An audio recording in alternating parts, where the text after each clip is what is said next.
क्षण कर्म चेतन बंधकारु, कर्म के अवसान का कह कर स्वरूप यथार्थ जग का, जो किया उपकार है उसके लिए जिन वाणी माँ को वंदना शत बार है, वंदना शत बार है, वंदना शत बार है। सिद्धेभ्यः नमो अरहन्तां, नमो सिद्धाणं, नमो आयरीयाणं, नमो गुवज्झायाणं, नमो लोये सव्वसाहूणम्। मंगलम भगवान् वीरो, मंगलम गौतमो गणे, मंगलम कुंद कुंदार्यो, जैन धर्मोस्तु मंगलम। सर्वमंगल मांगल्यम सर्वकल्याणकारकम, प्रधानम सर्वधर्माणां जैनम जयतु शासनम।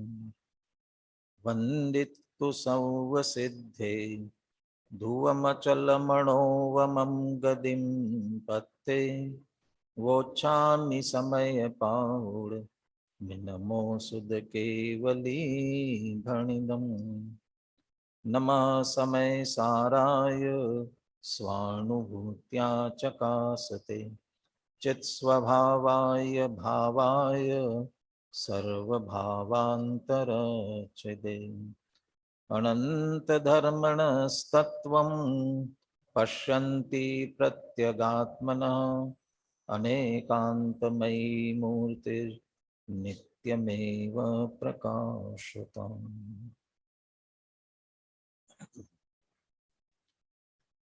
आचार्य कुंद कुंद देव विरचित समय सार परमागम, आचार्य अमृत चंद्र कृत इसकी आत्मख्याति टीका, दोनों आचार्यों के मूल से समय का सार, समय सार ग्रहण करने का हम प्रयास कर रहे हैं। निर्जरा अधिकार पर चर्चा चल रही है। ज्ञानी सम्यक दृष्टि भोग भोगते हुए भी आश्रव बंध नहीं करता है, बल्कि निर्जरा होती है, और इसके लिए आधार के रूप में या इसके लिए कारण क्या, बंध न हो और निर्जरा होवे। कहते ज्ञानी के पास ज्ञान का वैभव और वैराग्य की शक्ति है, और उसी ज्ञान वैभव में भेद विज्ञान है, वैराग्य में विरक्ति का परिणाम है, हेय बुद्धि है, अरुचि है, और ये सभी भेद विज्ञान सम्यक दर्शन पूर्वक निर्णय और जो वियोग बुद्धि, विरक्ति, अरुचि की बात हो रही है, वह सभी अनंतानुबंधी संबंधी राग के संदर्भ में है। मिथ्यात्व के जाने से सम्यक ज्ञान प्रकट हुआ है, वो ज्ञान का वैभव है, और अनंतानुबंधी कषाय चली गई है, वही उनका वैराग्य का परिणाम है, वो वैराग्य की शक्ति है। यदि पंचम गुण स्थान में पहुंचे तो 2 कषाय चौकड़ी का अभाव होता है, मुनि दशा में जाते हैं तो 3 कषाय चौकड़ी का अभाव होता है, और उसके कारण व्यक्त जो वीतरागता, वो उनकी वैराग्य की शक्ति है, वास्तव में उसके द्वारा निरंतर निर्जरा हो रही है। जैसे हम ये भी बराबर सुनते हैं, एक मुनिराज आहार के लिए निकले हुए हों, विहार कर रहे हों, उपदेश दे रहे हों, और कोई पंचम गुणस्थानवर्ती गृहस्थ श्रावक ध्यानस्थ हो, ध्यानस्थ माने अकेले क्रिया रूप में नहीं, शुद्धोपयोग में ही लीन हो। मुनिराज शुभोपयोग में है और गृहस्थ शुद्धोपयोग में है, तो किनकी निर्जरा अधिक होगी? शुद्धोपयोग में स्थित गृहस्थ की या शुभोपयोग में स्थित मुनिराज की? मुनिराज की निर्जरा अधिक है, लेकिन वो तो शुभोपयोग में है, जिसके लिए अमृतचंद्र आचार्य कहते हैं कि शुभोपयोगो अयम अपराधा, तो उससे हो रहा है तब भी अधिक निर्जरा। और गृहस्थ शुद्धोपयोग में है, चूंकि भले ही गृहस्थ शुद्धोपयोग में है तो भी दो कषाय चौकड़ी का अभाव है, उतनी ही वीतरागता है, उसी योग्य निर्जरा है। और मुनिराज भले ही वर्तमान शुभोपयोग में आए हो, लेकिन तीन कषाय चौकड़ी के अभाव वाली व्यक्त वीतरागता है, और वह अंदर परिणति में है, जैसे शुद्धोपयोग नहीं लेकिन शुद्ध परिणति, उसके द्वारा उन्हें निरंतर निर्जरा अधिक हो रही है। और ऐसे और नीचे आओ, चौथे गुणस्थान वाला आत्मचिंतन में है, और पंचम गुणस्थान वाला कोई व्यापारी हो, व्यापार धंधे में लगा हुआ हो, घर गृहस्थी के कामों में लगा हुआ हो, पाप कार्य में लगा हो, और चौथे गुणस्थान वाला शुभ नहीं, आत्मचिंतन में, आत्म ध्यान में, किनकी निर्जरा ज्यादा है? वो पाप कार्य में लगे होने पर भी गृहस्थ की, क्योंकि दो कषाय चौकड़ी के अभाव वाली वीतरागता अंदर है, उसकी निरंतर निर्जरा चल रही, वो वैराग्य की शक्ति है। तो पाप में लगे हुए काय की वैराग्य की शक्ति है? अंदर जो निर्णय करके दो कषाय चौकड़ी का अभाव किया है, वो सामर्थ्य है, वो वैराग्य की शक्ति है। ये तो ये बार बार चर्चा आ रही है। ये जो उनके पाप दिख रहे हैं, पाप के कार्यों में लगे दिख रहे हैं, या कदाचित भोगों में लगे हुए दिख रहे हैं, ये चारित्र मोहिनी का उदय है। अभी भी चर्चा फिर आएगी। वो उस कारण से दिख रहे हैं, लेकिन वे तो दो कषाय चौकड़ी के अभाव की वीतरागता में स्थित है, ये वैराग्य की शक्ति। और इसी कारण से जितने अंश में वीतरागता उन्हें है, जितने चौकड़ी का अभाव है, उतने अंश में वे पर की इच्छा भी नहीं करते हैं, चाहते नहीं, इच्छा का अभाव है। और इच्छा नहीं है इसलिए परिग्रहपना नहीं है। अब बात चल रही है, ज्ञानी वर्तमान के भोग चाहते ही नहीं है, लेकिन अकेले वर्तमान के नहीं, भूतकाल के भी नहीं चाहते और भविष्य के भी नहीं चाहते हैं। भूतकाल के तो नष्ट हो गए हैं, और वर्तमान के प्रति वियोग बुद्धि है, वियोगी अरुचि है, इसलिए वो चाहते नहीं। और भविष्य के संदर्भ में ये बात की कि भविष्य का भोग संभव नहीं है। क्यों? कल एक चर्चा हो गई थी और उसका कलश बाकी है, और उस कलश के बाद में पुनः उसका विस्तार 217 में कुछ विशेष चर्चा और करेंगे। इसमें से चाहना, इच्छा करना, और जिसकी इच्छा की जा रही है इच्छित वस्तु ही जरूरी नहीं है, भाव भी हो सकता है। यदि इनका दोनों का मेल बैठता ही नहीं है, दोनों विनाशी के हैं, नष्ट होने वाले हैं, और नष्ट होने के कारण से जब तक चाहने का भाव होता है तब जो चाह रहे वो नहीं होता, और जब वो चाह भाव आता है जिसको भोगना है, तब तक जो चाहने वाला भाव होता है वो चला जाता है। चाहने वाले भाव को कहते वेदक, और जिसको हमें भोगना है, अनुभव करना है, वेदन करना है, वेद्य। वो वेदक और वेद्य, तो वेद्य और वेदक ये प्रति समय नष्ट होते जा रहे, क्षणिक है। क्षणिक है इसलिए एक उत्पन्न होता है तो दूसरा नहीं होता है, दूसरा आता है तब तक पहला नष्ट होता है, दोनों का मेल बैठता ही नहीं है, कभी मेल बैठने वाला नहीं है। ये ज्ञानी जानते हैं, इसलिए भविष्य की इच्छा करते ही नहीं है। इसी संदर्भ में अगला 147वां कलश अभी अपने को चर्चा करनी है, और इसी विषय को बढ़ाते हुए 217वीं गाथा तक चलना है। 216वीं गाथा जो पूरी हुई उसकी अंतिम पंक्ति है, उससे जोड़ते हुए अगले कलश की तरफ बढ़ते हैं। तांच विजानन ज्ञानी न किंचिदेव कांक्षति। दोनों की क्षणिकता, वेद वेदक भाव दोनों क्षणिक है, विनाशी के, नष्ट होते हैं, इसलिए मेल बैठता नहीं है। इस बात को जानता हुआ ज्ञानी न किंचिदेव कांक्षति, कुछ भी नहीं चाहता, इच्छा ही नहीं करता है, भोगों की इच्छा करता ही नहीं है। 147वां कलश पढ़ता हूं। वेद्य वेदक विभाव चलत्वात् वेद्यते न खलु कांक्षितमेव तेन कांक्षति न किंचन विद्वान् सर्वतोप्यति विरक्तिमुपैति। न खलु कांक्षितम वेद्यते एव, पहली पंक्ति में अंतिम शब्द है कांक्षितम न खलु वेद्यते एव, न एव वेद्य, कांक्षित जो हम चाहते हैं, इच्छित, उसका वेदन हो ही नहीं सकता है। न एव वेद्यते, वेदन होता ही नहीं है। क्यों नहीं होता? वो हेतु देते हैं, वेद वेदक विभाव चलत्वात्, क्योंकि वेद्य वेदक ये विभाव है, और विभाव है इसलिए चलित होने वाले हैं। ये भी पिछली गाथा की टीका में ये बात भी कही, हमारा ज्ञायक स्वभाव है, और जो मूल स्वभाव है वह अचल होता है, स्थिर होता है, अविनाशी होता है, नष्ट नहीं होता है, त्रिकाल रहता है ज्ञायक भाव। तो ज्ञानी ये जानता है, अपने आप को ज्ञायक भाव रूप जानता है।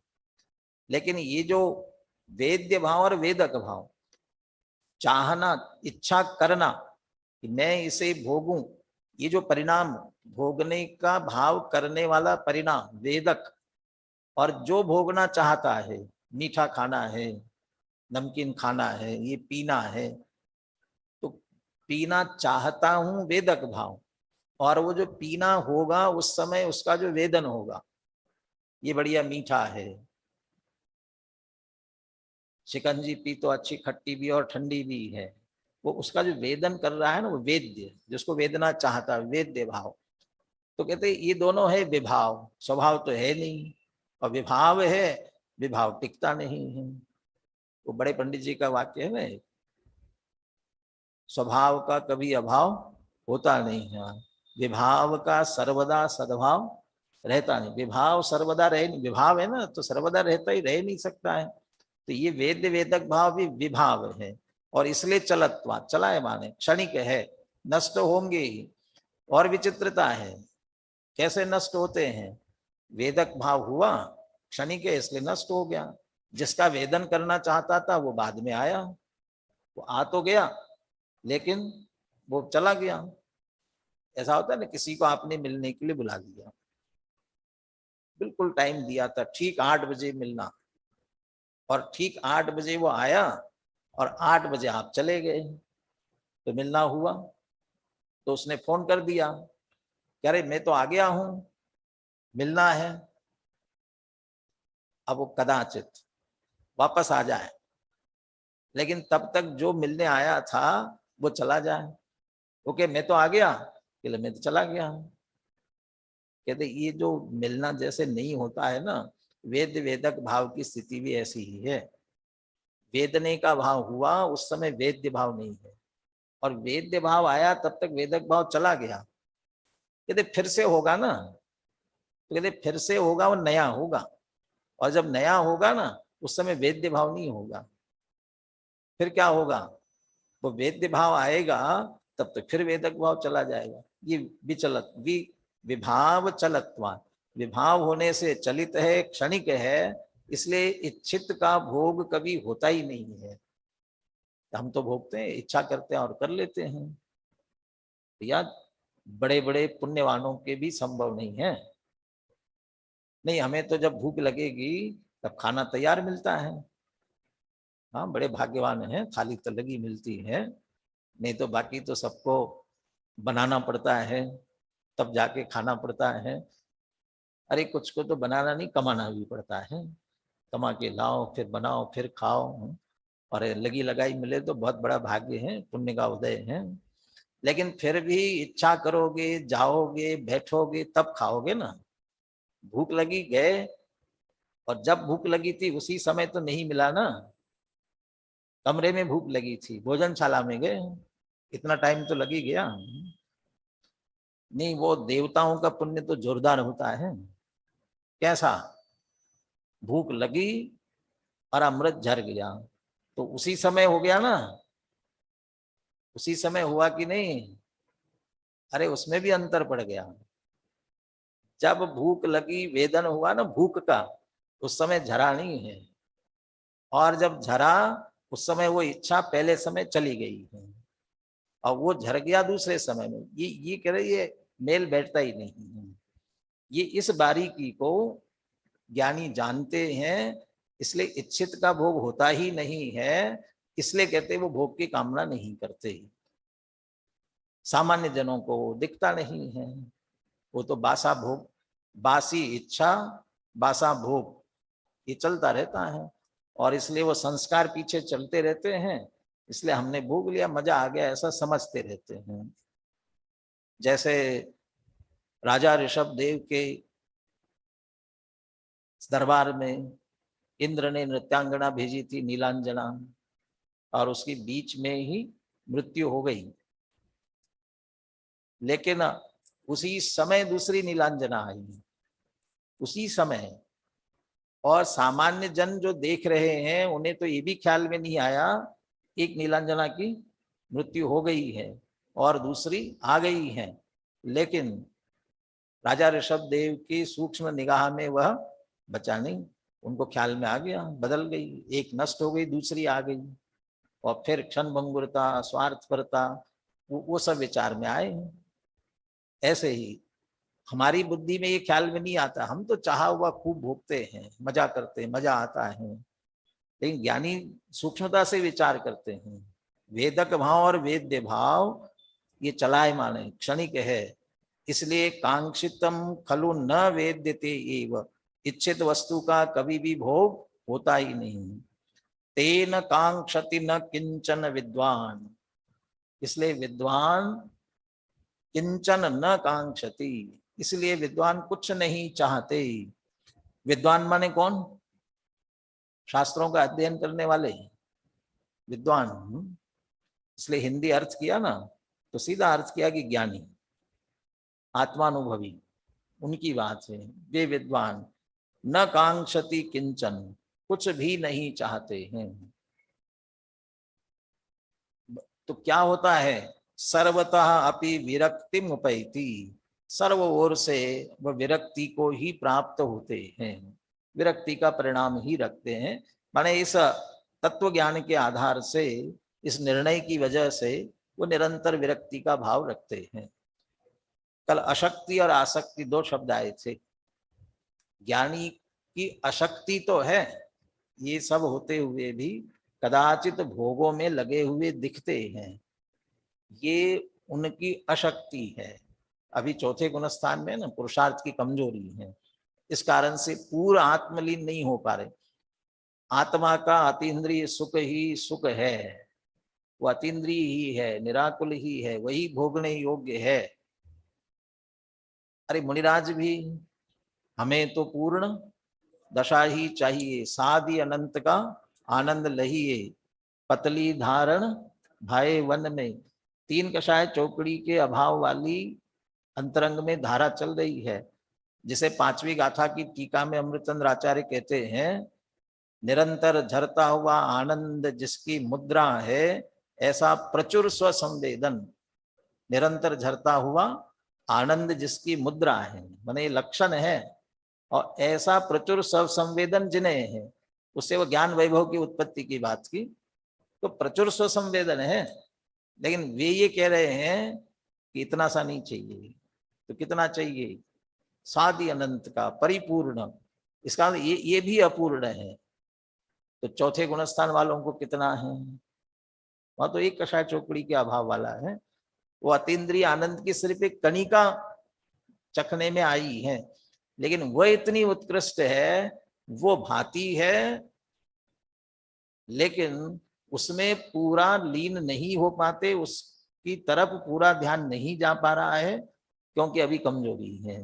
अभी 3 कषाय चौकड़ी है अभी, और उनका भी उदय चल रहा है, वे ज्यादा परेशान करती हैं।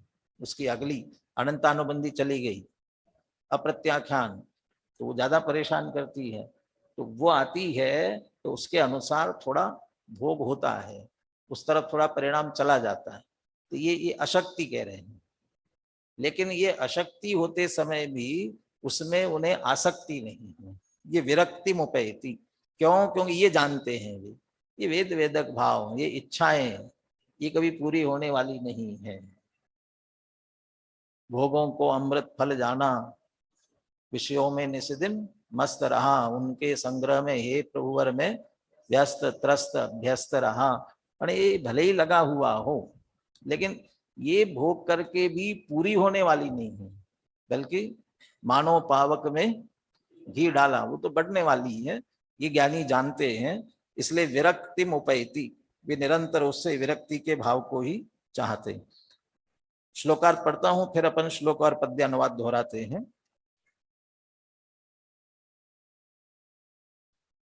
वेद वेदक भाव, विभाव भावों की अस्थिरता होने से, वेद वेदक भाव ये विभाव है, और इन भावों की अस्थिरता होने से कांक्षित भोगों, जिसे भोगना चाहते उनका वेदन नहीं होता। इसलिए विद्वान जन कुछ भी वांछा नहीं करते, सबके प्रति अत्यंत विरक्त ही रहते हैं। सबके प्रति, किन के प्रति? ये गाथा में आने वाला है। किन किन के प्रति किस प्रकार विरक्त रहते हैं, ये गाथा में चर्चा करेंगे। बोले गाथा और पद्यानुवाद एक साथ। किनके पास माइक है वो माइक से बोल रहे हैं, बाकी सब उनके साथ में बोलिए। वेद्य वेदक विभाव चलत्वात् वेद्यते न खलु कांक्षितमेव, तेन कांक्षति न किंचन वेद्वान् सर्वतोप्यति विरक्ति मुपैति। हम जिन्हें चाहें अरे उनका भोग हो सकता नहीं, क्योंकि पल पल प्रलय पावे वेद्य वेदक भाव सब। बस इसलिए सबके प्रति अति ही विरक्त रहे सदा, चाहे न कुछ भी जगत में निज तत्वविद विद्वान जन। चाहे न कुछ भी जगत में, कौन? निज तत्वविद विद्वान जन। तो विद्वान जन, इसलिए विद्वान की व्याख्या ये की है, निज तत्वविद विद्वान, निज तत्व को जानने वाले, निज तत्व ही सुखदायक है ऐसा जानने वाले। बनारस दास जी का भावानुवाद भी अनुशीलन में 246 पेज में, अनुशीलन 246 पेज, ये छंद भी बोलिए। जी जी मन वांछित विलास भोग जगत में, तेते विनाशिक सब राखे न रहत हैं। और जे भोग अभिलाष चित्त परिणाम, तेउ विनाशिक धारा रूप वे बहत हैं। एक ताना दुहु माही, ताते वांछा पूरे नाही, ऐसे ब्रह्म कारज को मूरत चहत हैं। सतत रहे सचेत पर सो न करे हित, यात ज्ञानवंत को अवंचक कहत हैं।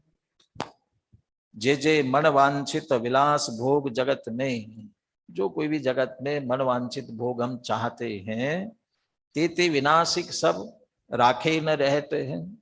वे कितना भी हम रखने की कोशिश करेंगे तो रह ही नहीं सकते हैं, विनाशिक है, प्रति समय नष्ट होते जा रहे हैं।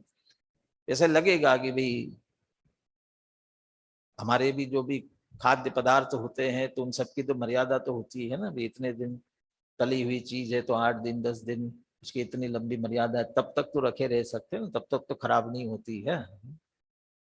वो उसके बाद भी कह रहे हैं जब इच्छा की थी उसी समय वो नहीं है आपके सामने, और वो आया तब तक आपके भोगने का भाव चला गया। वो उतनी बारीकी से उसे पकड़ना चाहते हैं।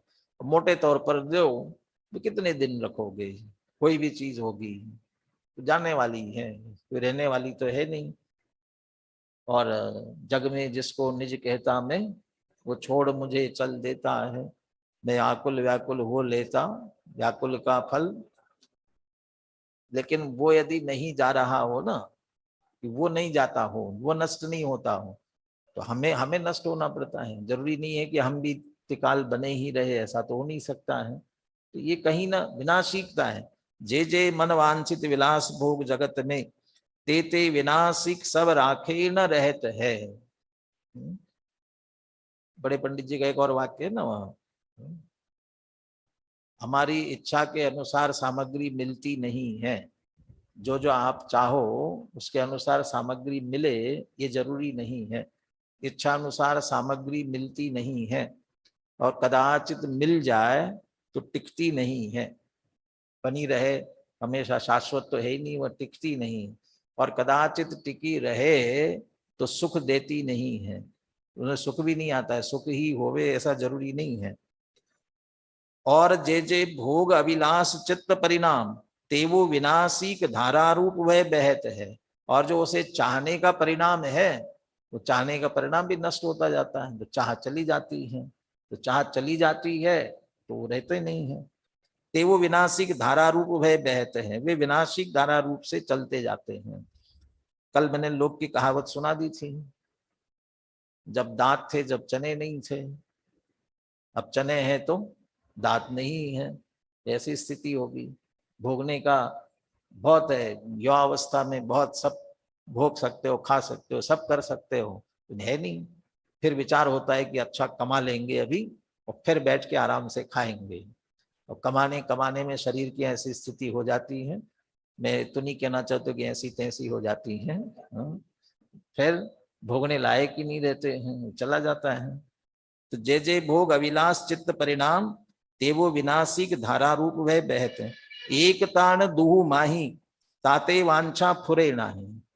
वेद्य और वेदक, भोगने का भाव और भोगने जाने वाला भोग्य भाव, इनमें एकता है ही नहीं। इसलिए ज्ञानी की इच्छा स्फुरायमान नहीं होती। इस बात को जानते हैं इसलिए इच्छा स्फुरायमान नहीं होती। ऐसे भ्रम कारज को मूर्ख चहत है, जिसकी पूर्ति नहीं होने वाली है उसे मूर्ख लोग ही चाहते हैं। सतत रहे सचेत, परसो न करे हेत। ज्ञानी तो सचेत रहता है अपने स्वरूप को संभालने में, और परसो न करे हेत, पर द्रव्य जिसके भोगने की चाहना कर रहा है, इनमें कोई हेतु नहीं रखता है, इनसे कोई अपेक्षा नहीं रखता है, इनसे सुख मिलेगा ये अपेक्षा रखता ही नहीं। पर से न करे हेत, याते ज्ञानवंत को अवंचक कहते हैं। बस इसीलिए ज्ञानी को अवांचक अर्थात क्या कहा, अपरिग्रही। अवांछक निरीक्षुक है, अनिच्छुक है, इसलिए वह अपरिग्रही है अर्थात वैरागी है। और वैरागी है इसलिए उन्हें निरंतर निर्जरा होती है। 217 नंबर की गाथा, इसकी उत्थानिका है तथा ही। तथा ही माने इसी बात को विस्तार से स्पष्ट करते हैं। सर्वतः अपि विरक्ति मुपैति, विरक्ति को प्राप्त होता है, राग नहीं करता है ज्ञानी। तथा ही कैसे नहीं करता, किन में नहीं करता, ये अगली गाथा में स्पष्ट करते हैं। बंधुव भोग निमित्ते अज्जवसाणोदये सुनानि स, संसार देह विषयेषु नैव उपपज्यते रागो। पहली पंक्ति में अंतिम शब्द है नानिस्स।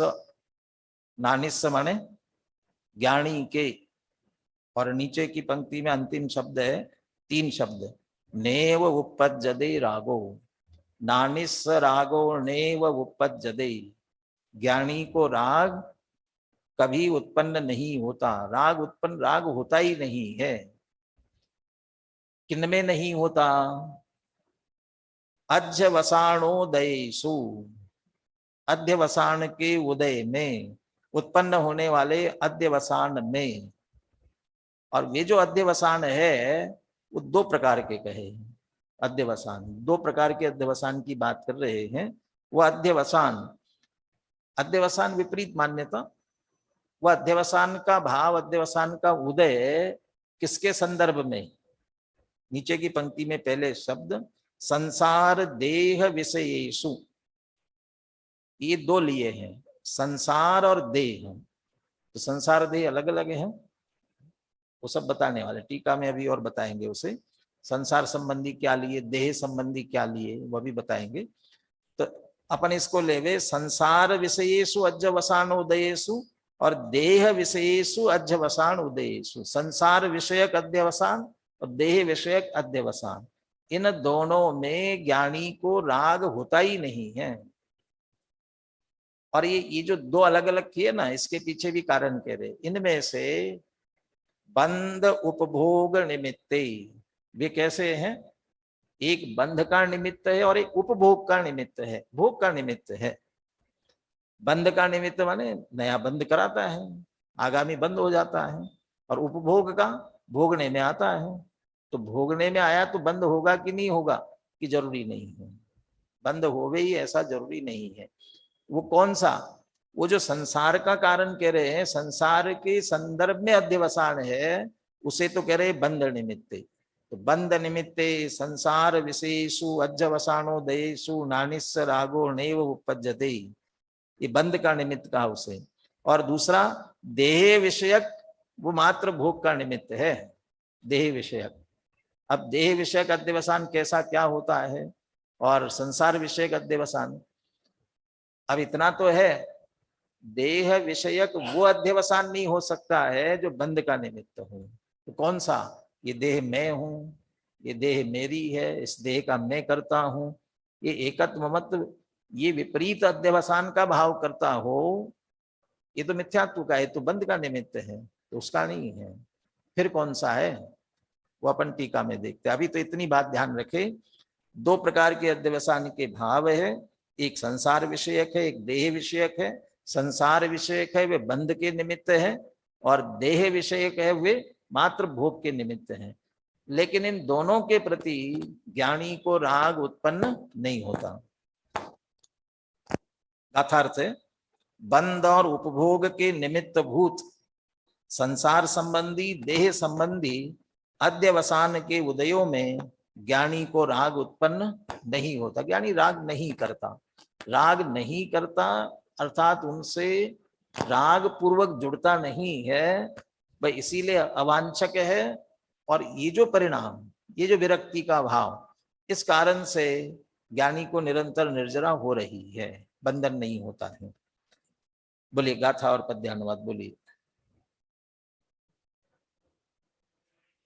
ते अध्यवसानोदये सुनानिस संसार देह विषयेषु नैव उपपद्यते रागो बंध भोग निमित्त में हर देह में संसार में सद्ज्ञानियों को राग होता नहीं अध्यवसान में। इससे उल्टा ऐसा अर्थ निकलेगा, सद्ज्ञानियों को राग होता नहीं अध्यवसान में। सद्ज्ञानियों को तो राग नहीं होता। दूसरा क्या अर्थ निकलेगा? अज्ञानियों को निरंतर राग होता है। किनमें?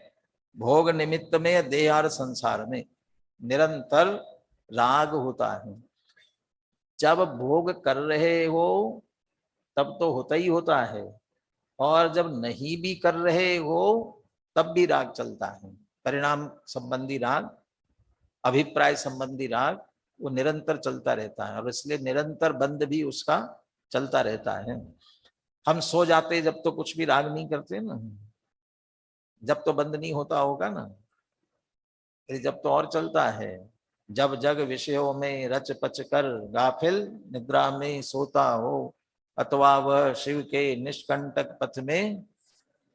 तो अब काय के वो विषकंटक क्या बोल रहा है? अब शिव के निष्कंटक पथ में विषकंटक माने कर्म का बंध निरंतर कर रहा है। फिर आगामी उदय में आएंगे तो मोक्ष मार्ग को फिर बाधित करेंगे। वो तो सो गए ना, ये सो तो गए, लेकिन सोए कैसे? जब जग विषयों में रच पच कर गाफिल निद्रा में सोता हो। तो विषयों में रच पच करके दिन भर विषय कषाय में रचे पचे और वैसे ही सो गए, तो फिर रात में क्या आएगा?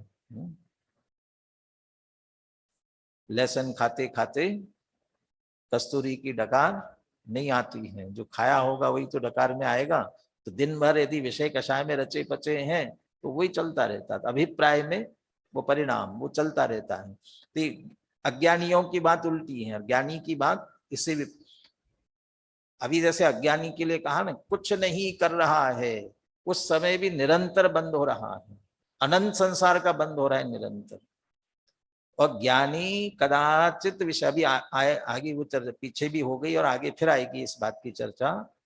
ज्ञानी भोग में लगा हुआ है तब भी विरक्ति मुपैती रागो न उज्जते, राग पूर्वक नहीं लगता है, और उस कारण से उसे उस समय भोगते हुए भी, जब नहीं भोग रहा है तब तो बंद नहीं होता, निर्जरा होती है, लेकिन जब भोग रहा है उस समय भी उसकी निर्जरा चल रही है तो राग नहीं करता है। चलिए, वो दो प्रकार के कौन से अध्यवसान है, किससे संबंधित है, किस प्रकार के हैं, ये टीका में देखते हैं। अभी मूल संस्कृत से पढ़ रहे हैं, आप संस्कृत के विद्यार्थी हो। इस अधिकार में बहुत सरल संस्कृत का प्रयोग किया है, छोटे छोटे वाक्य, पीछे तो बड़े बड़े हैं, इसमें बहुत छोटे छोटे वाक्य, आप आगे पीछे भी देखोगे तो देखना, इसमें बहुत छोटे छोटे वाक्यों का प्रयोग किया। इह खलु अध्यवसानो दया कतरे अपि संसार विषया कतरे अपि शरीर विषया। जो वास्तव में हमारे अध्यवसान के भाव उदित होते हैं, वे भाव कुछ तो संसार विषयक होते हैं और कुछ शरीर विषयक होते हैं। कतरे अपि संसार विषया और कतरे अपि शरीर विषया। अब वो कतरे कतरे शब्द आ रहा है ना, आगे बहुत और मजेदार शब्द आएगा।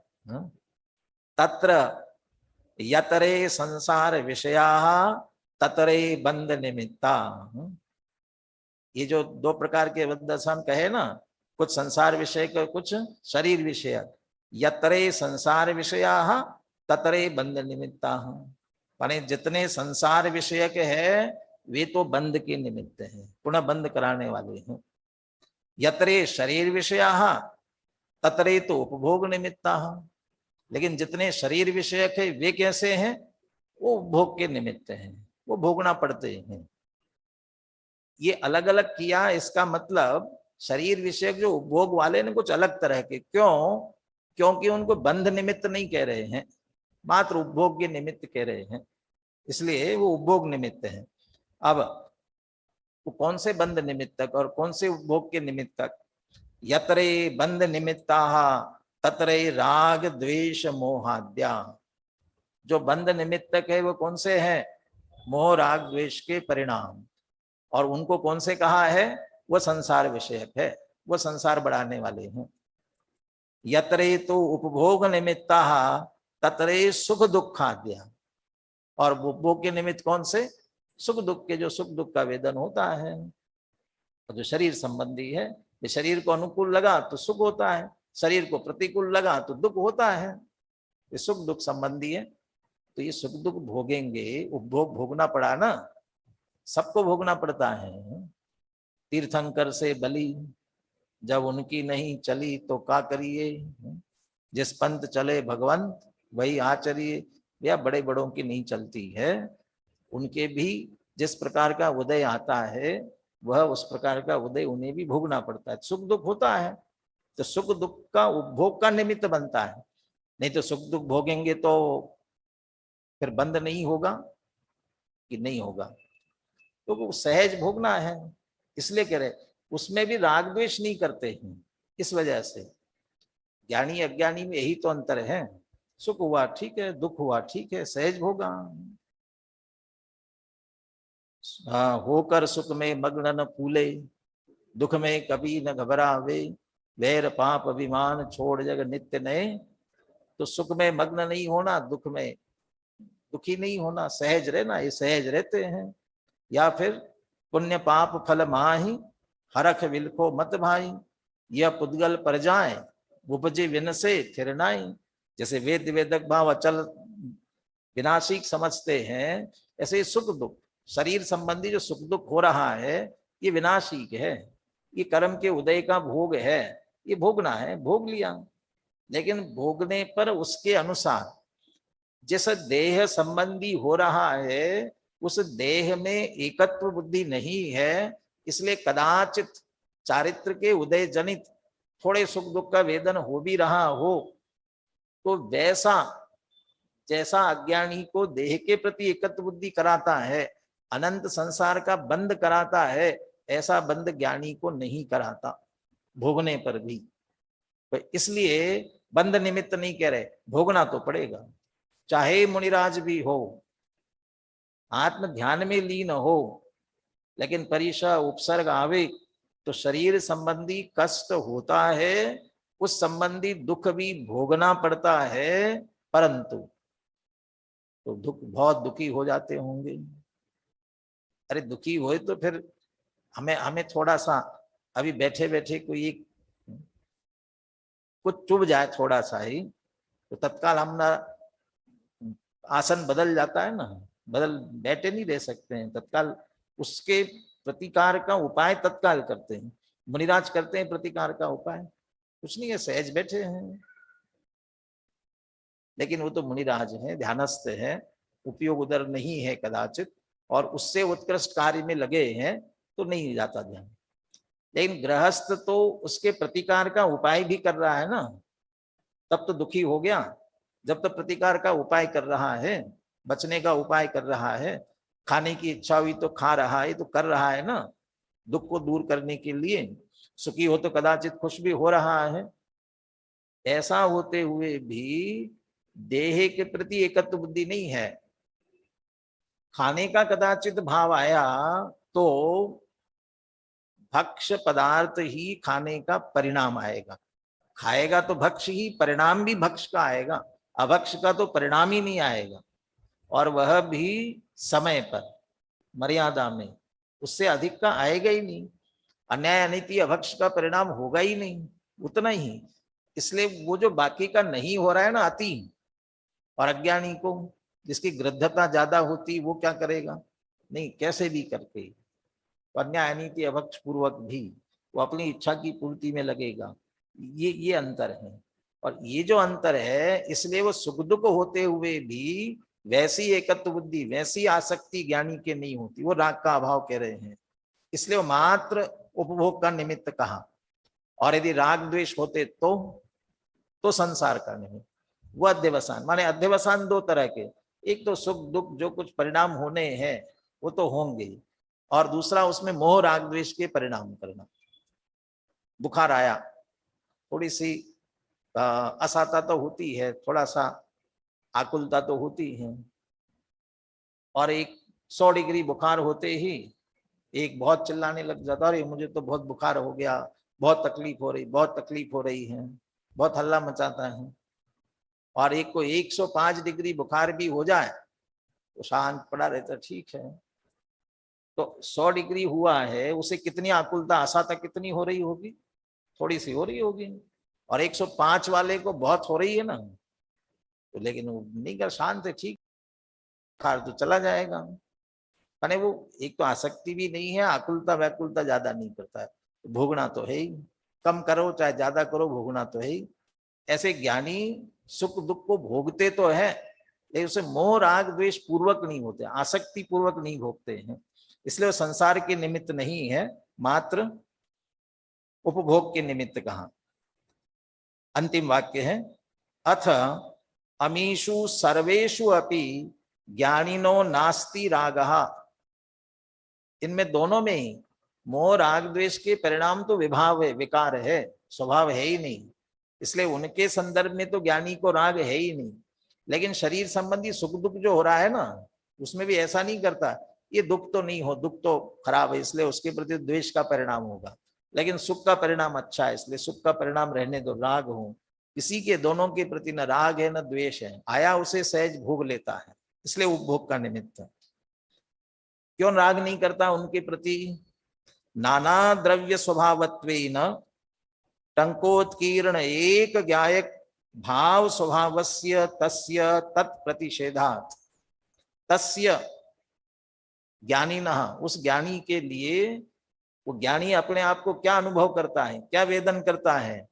टंकोत्कीर्ण एक ज्ञायक भाव स्वभावस्य, मैं तो एक टंकोत्कीर्ण ज्ञायक भाव हूं, इन सब परिणामों का सहज ज्ञाता दृष्टा हूं। चाहे संसार विषयक मोह राग द्वेष होवे तो का मतलब भी भूमिका अनुसार तो हो ही रहे ना, अनंतानुबंधी के नहीं हो रहे हैं, बाकी के तो हो रहे हैं, तो वो हो रहे हो कदाचित, और साथ में सुख दुख तो चल ही रहे हैं शरीर संबंधी, वे सब चल रहे हैं, लेकिन उन सब का भी सहज ज्ञाता है, क्योंकि मैं ज्ञायक हूं, मैं तो इनको भोगने वाला नहीं, करने वाला नहीं हूं। इसमें गुरुदेव इसमें से कर्तृत्व और भोक्तृत्व निकालने वाले हैं। संसार विषयक जो है कर्तापने के हैं, और देह विषयक है वो भोक्तापने के। सुख दुख की बात ली ना, वो राग द्वेष और सुख दुख, इसलिए कर्ता भोक्ता की बात लेंगे, अभी पढ़ेंगे उसमें से। लेकिन ज्ञानी अपने आप को टंकोत्कीर्ण एक ज्ञायक भाव स्वभाव रूप अनुभवता है, और मैं एक ज्ञायक स्वभाव वाला हूं, और चाहे मोह राग द्वेष हो चाहे सुख दुख हो, ये नाना द्रव्य स्वभावत्वे न, ये दो द्रव्य के स्वभाव वाले हैं। मोह राग द्वेष का परिणाम एक द्रव्य में नहीं होगा। राग होगा तो कर्म के उदय से, पर के लक्ष्य से, तो पर से जुड़ान है उसका, और सुख दुख होगा तो देह है, देह के साथ अनुकूलता प्रतिकूलता है बाहर के पदार्थों की, मैं अलग देह अलग, और उसके साथ सुख दुख है, दो द्रव्यों के भी नाना द्रव्य के स्वभाव वाला है। तो नाना द्रव्य के स्वभाव वाला मैं नहीं हूं, और एक ज्ञायक भाव स्वभाव वाला मैं हूं, तो मैं ऐसा हूं ये ज्ञानी जानता है, और मैं एक भाव स्वभाव वाला एक द्रव्य स्वभाव वाला हूं, तस्य तत्प्रतिषेधात्, मेरे उस एक भाव स्वभाव वाले के वो दो द्रव्य के स्वभाव की मिलीजुली अवस्था का निषेध है, मुझ में नहीं है। वे मोह राग द्वेष के परिणाम मुझ में नहीं है। सुख दुख ये भी दो के मिले जुले कार्य हैं, ये भी मेरे नहीं है, मैं तो एक ज्ञायक भाव हूं, ऐसा ज्ञानी जानता है। इसलिए ज्ञानी के दोनों प्रकार के अध्यवसान नहीं होते हैं, और इसलिए उसको अवांछक कहा गया है। इसके बाद के कलश भी बहुत मार्मिक है, उसकी चर्चा तो अपन कल करेंगे। आज गुरुदेव का उदाहरण पढ़ करके चर्चा अपन पूरी करेंगे। Page number 249। स्वामी जी इन्हें कर्तृत्व और भोक्तृत्व से भी जोड़ते हैं। दो प्रकार के अध्यवसान कहे, उन्हें कर्तृत्व भोक्तृत्व से जोड़ते हैं। उनका कथन मूलतः इस प्रकार है, ज्ञानी के सभी प्रकार के रागादि विभाव भाव नहीं है, या सामान्य रूप से कह दिया सभी प्रकार के, न तो उसके संसार संबंधी कर्तृत्व का राग है, और न शरीर संबंधी भोक्तृत्व का राग है। जो शरीर संबंधी होगी वो भोगना पड़ेगा ना, सुख बुद्धि ये भी भोक्तृत्व बुद्धि है, और दुख लगना ये भी भोक्तृत्व बुद्धि है। नहीं, दुख को कौन भोगना चाहता है? तो दुख भोगना नहीं चाहते हो, लेकिन भुगतना तो पड़ता है। पाप का उदय आ जाए तो भुगतना तो पड़ता है। मैंने ये भुगता, हमें ये भुगतना पड़ा, तो वो भोक्तृत्व बुद्धि है, वो शरीर संबंधी। क्योंकि मैंने ज्ञानी के लिए न तो संसार संबंधी कर्तृत्व का राग है, न शरीर संबंधी भोक्तृत्व का राग है, क्योंकि अपने निराकुल आनंद के स्वाद के समक्ष उसके कर्तृत्व वो भोक्तृत्व संबंधी सभी प्रकार के राग का रस फीका पड़ गया है। ज्ञायक स्वभाव वो निराकुल आनंद वाला है, इसलिए उनका सबका राग का रस फीका पड़ गया है। पर के कर्तृत्व वो भोक्तृत्व का उत्साह संपूर्णतया समाप्त हो गया है। संसार संबंधी कर्तापने के भाव राग द्वेषादि तथा शरीर संबंधी भोक्तापने के भाव सुख दुखादि कल्पनाएं। कल्पना क्यों कह रहे हैं? क्योंकि इष्टनिष्ट कुछ है ही नहीं, अच्छा बुरा कुछ होता ही नहीं है। ये तो देह में एकत्व बुद्धि है, इसलिए हमें ये अच्छे बुरे लग रहे हैं। तो देह ही अपनी नहीं है, तो इसे अनुकूल लगने वाले वे सुख दुख अपने कैसे हो सकते? इसलिए कल्पना कह रहे उसे। इन सब में ज्ञानी को राग नहीं है, रुचि नहीं है। जिसे शुद्ध ज्ञायक की रुचि जगी, उसे राग की रुचि नहीं रहती। भगवान आत्मा में संसार संबंधी कर्तृत्व रूप जो अध्यवसान भाव है, वे बंध के कारण है तथा वे राग द्वेष मोह है। तथा जो देह संबंधी अध्यवसान भाव है, भोक्तृत्व के भाव है, वे सुख दुख आदि है। इसमें पहले कर्तृत्व की बात कही, पश्चात भोक्तृत्व की बात कही। कर्तापना पहले छोड़ने योग्य है, भोक्तापना भी छोड़ने योग्य है। वे सब अर्थात संसार संबंधी मिथ्यात्व पुण्य पाप के भाव, सामान्य रूप से तो मोह राग द्वेष कह दिया, लेकिन असली संसार के कारण तो मिथ्यात्व, और वे शुभाशुभ उसके साथ वाले शुभाशुभ भाव है। तथा भोग संबंधी सुख दुख सभी नाना द्रव्यों के स्वभाव है, वे एक शुद्ध चैतन्य द्रव्य के स्वभाव नहीं है। भाई, व्यवहार रत्नत्रय के भाव भी यदि कर्तृत्व बुद्धि से हुए हैं, तो वे भी बंध भाव हैं। ये तो संसार रत्नत्रय का, व्यवहार रत्नत्रय का परिणाम कह रहे हैं। लेकिन कर्तृत्व बुद्धि पूर्वक माने यदि बाहर की नग्न दिगंबर दशा, 28 मूल गुणों का पालन, ये क्रिया मैं करता हूं, मेरी अवस्था है, एकत्व बुद्धि हुई, और इन क्रियाओं को करने वाला मैं हूं, कर्तृत्व बुद्धि हुई। नहीं, अकेला क्रिया नहीं है, उसके साथ मंद कषाय का परिणाम, मंद राग शुभ भाव है, तो शुभ भाव भी राग है। यदि राग में भी एकत्व बुद्धि हुई, कर्तृत्व बुद्धि हुई, तो व्यवहार रत्नत्रय के भाव, और ये कर्तृत्व बुद्धि पूर्वक हुए हैं तो बंध भाव है, तो मिथ्यात्व का परिणाम है। व्यवहार रत्नत्रय के परिणाम शुभ भाव है, और उनमें कर्तृत्व बुद्धि संसार संबंधी बंध का भाव है। भावलिंगी संत को भी साथ में होने वाला व्यवहार रत्नत्रय का परिणाम वो शुभ भाव है। वह आश्रव बंध का कारण तो है, परंतु अनंत संसार का कारण नहीं है, बल्कि परंपरा मुक्ति का कारण कहा जाता है। लेकिन यदि अंतरंग में भेद विज्ञान नहीं है, मुनिवृद्धार अनंत बार ग्रैवे उपजा तय निज आत्म ज्ञान बिना, यदि आत्मज्ञान नहीं है और अकेली क्रिया हो रही, तो वह कर्तृत्व बुद्धि, एकत्व बुद्धि, कर्तृत्व बुद्धि विपरीत बुद्धि है, वह संसार संबंधी बंध का, अनंत संसार का कारण बनेगा। अब दूसरी तरफ त्रिकाली शुद्ध एक ज्ञायक भाव के आश्रय से उत्पन्न हुआ शुद्ध रत्नत्रय का परिणाम द्रव्य स्वभाव होने से अव्यभिचारी भाव है। वो रत्नत्रय का भाव, व्यवहार वाला भाव शुभ भाव है, और आत्माश्रित शुद्ध रत्नत्रय, निश्चय रत्नत्रय वाला परिणाम है एक द्रव्य का स्वभाव वाला भाव। और वो रत्न व्यवहार वाला भाव दो का परिणाम है, एक शरीर की क्रिया वाला है और दूसरा राग वाला है, इसलिए कर्म के उदय वाला है, इसलिए दो द्रव्य के भाव वाला कहलाएगा। यह बात पुण्य पाप अधिकार के कलश 106 107 में भी आ गई है। वहां ज्ञानमेव विहितम शिव हेतु कहा, ज्ञान ही मुक्ति का कारण कहा, और उसके आगे पीछे विस्तार से ये सिद्ध किया है आत्मद्रव्य और आत्मा को मुक्त होना है, तो उसका कारण भी आत्मा में होना चाहिए। एक द्रव्य स्वभाव, उस द्रव्य का कार्य है तो कारण भी उसी द्रव्य में होना चाहिए।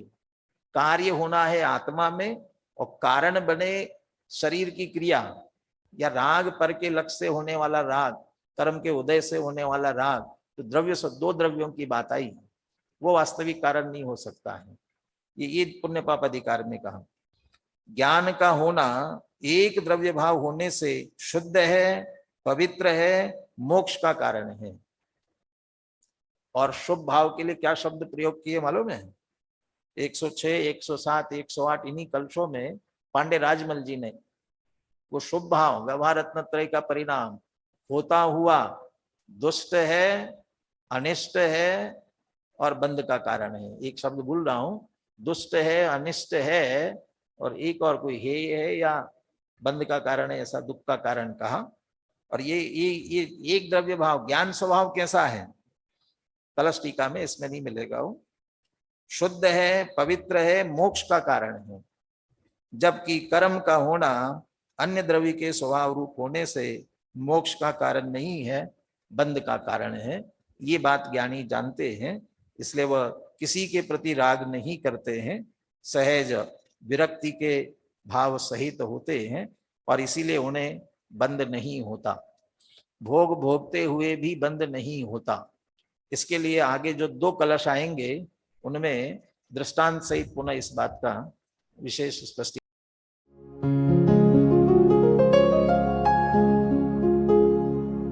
निज निधि निज में बताए यह अनंत उपकार है, उसके लिए जिन वाणी माँ को वंदना शत बार है, वंदना शत बार है, वंदना शत बार है।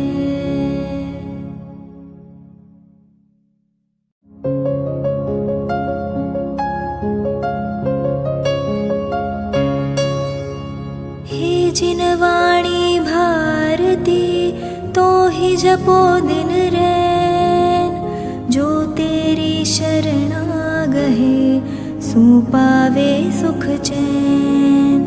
जा वाणी के ज्ञान दे सूझे लोकालोक, सो वाणी मस्तक नवो सदा देत हो ढोक, सदा